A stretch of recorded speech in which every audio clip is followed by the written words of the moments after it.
It's pretty standard that when I'm recommended a game, it goes right on the back burner, straight to my backlog where it may never be found again.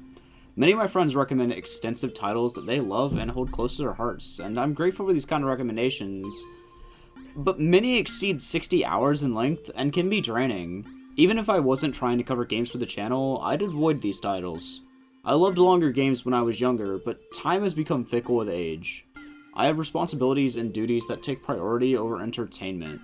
Over time, I have appreciated shorter and more concise games than the overwhelming opposition. Their experience fits snugly in my schedule and doesn't overstay their welcome. It's a nice change of pace because many games' pacing falls off. They expire a dozen hours into a 100-hour-long journey, the long-standing trend of the 2010s and teens that games' length measures quality has exasperated me. All these tie back to a recommendation. I was told to play Milk Inside a Bag of Milk Inside a Bag of Milk Inside a Bag, or Milk 1 for short.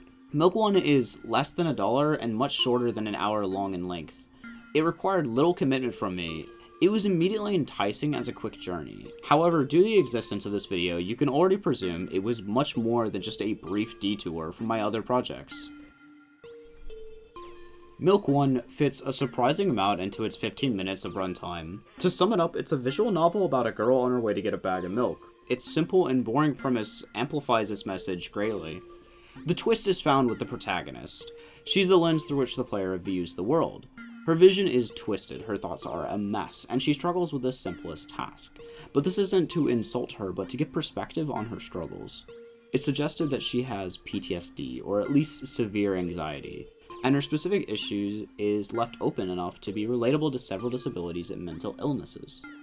The player, however, doesn't just spectate the protagonist. They interact to overcome obstacles. The player will work to keep the heroine motivated and on track. They can also be an ass and agitator, although I'll definitely judge you for it, and the game will punish the player accordingly. Perspective and character interaction facilitate together to create pathos. It's not revolutionary, but seeing the why behind someone's seemingly simple struggle allows the audience to feel empathy.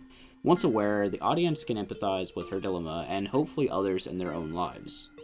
How Milk 1 works isn't impressive. It uses subtle systems to make anxiety relatable. The whole experience, however, is exceptional. Making severe anxiety comprehensible to a broad audience isn't easy. Milk does little things to achieve this. It makes the protagonist annoying and hard to deal with, but also sympathetic and human, so she gets on the player's nerves, but never enough for the audience to want to abandon her.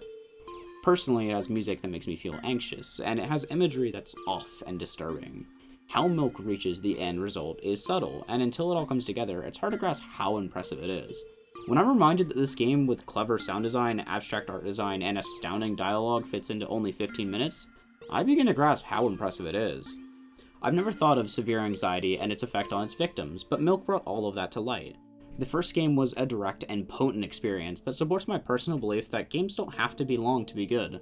And games can be short and be impactful.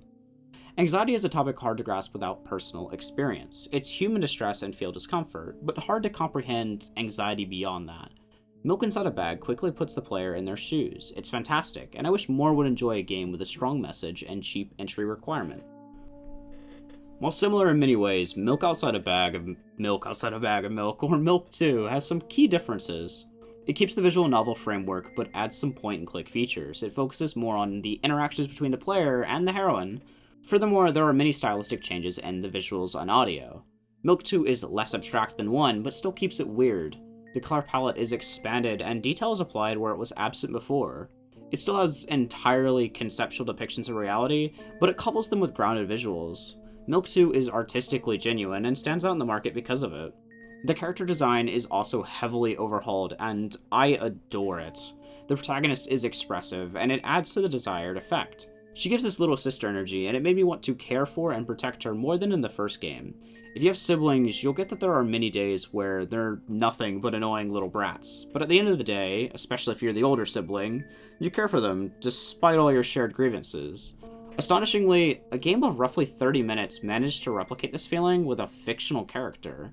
I'm trying to reinforce that Milk 2 builds more on characters and the little world of the first game, while Milk 1 focuses more on the message surrounding mental illness. This is also noticeable as Milk 2's soundtrack didn't work to rile me up like the first.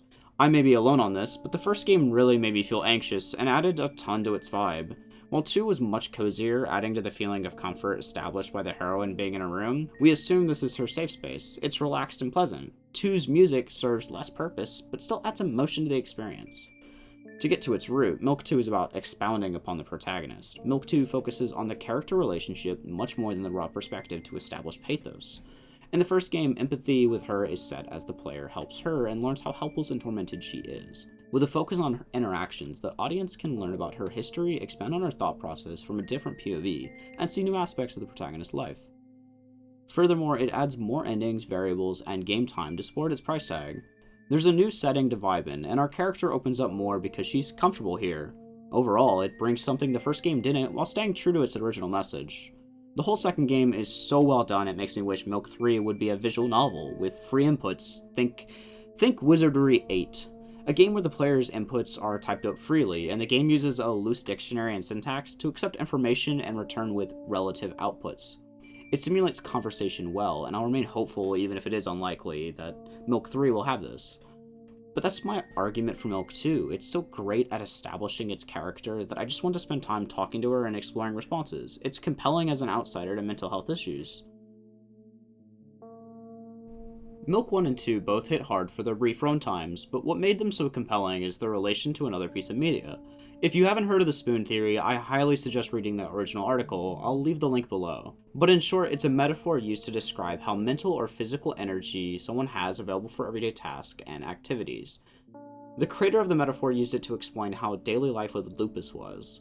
The metaphor uses a bundle of spoons representing limited energy and menial tasks that would cost a spoon to show the difficulty of life for an individual with disabilities or problems apart from the average person.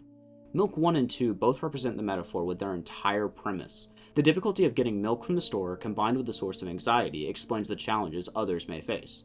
While most people may not see it as a difficult task, the importance of the message is providing the audience with an experience that can give context to another struggle in life.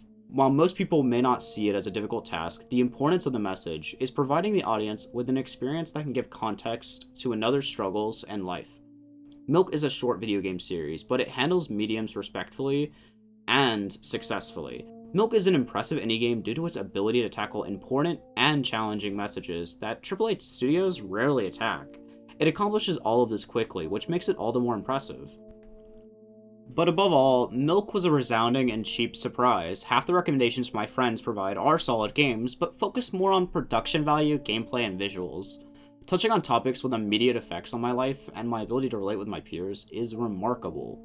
Few games can change you, and I'm always grateful to listen to the passionate artist cries. That might be too heavy, but I'm thankful for the recommendation and I'll reciprocate it. Milk is cheap, short, and full of passion. The quality of this game, from premise to writing and art style, it's astounding. It's well worth your time and money, and I hope you all have a similar experience.